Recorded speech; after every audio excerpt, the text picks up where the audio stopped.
আমি বেগম খালেদা জিয়ার ভক্ত ছিলাম অনেক আগে থেকে। তিনি সাংবাদিক হিসেবে আমাকে পছন্দ করতেন সম্ভবত। ফেসবুক পোস্টে বেগম খালেদা জিয়াকে নিয়ে এভাবেই স্মৃতিচারণ করেছেন উপদেষ্টা আসিফ নজরুল। ওই পোস্টে তিনি 1988 থেকে 89 সালের কথা উল্লেখ করেন, যখন বিএনপির অফিস ছিল ধানমন্ডিতে। সেই সময় তিনি তরুণ সাংবাদিক হিসেবে বেগম জিয়ার একটি বিশেষ সাক্ষাৎকার নেওয়ার সুযোগ পেয়েছিলেন। তিনি জানান, সেই সাক্ষাৎকারে বেগম জিয়া অত্যন্ত উদার ছিলেন এবং পূর্ব নির্ধারিত লিখিত প্রশ্নের বাইরেও তাকে সরাসরি প্রশ্ন করার অনুমতি দিয়েছিলেন।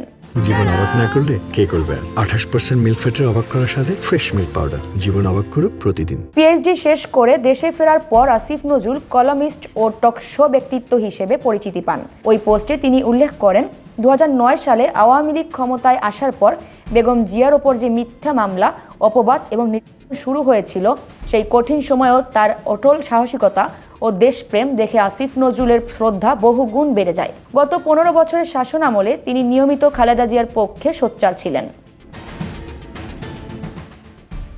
সেই সময়কার রাজনৈতিক পরিবেশ ও সাক্ষাৎকারের একটি সংবেদনশীল মুহূর্তের কথাও পোস্টে উঠে আসে। তিনি লেখেন, আমি ম্যাডামকে চোখা একটা প্রশ্ন করলাম। তিনি একটু থমকে গেলেন।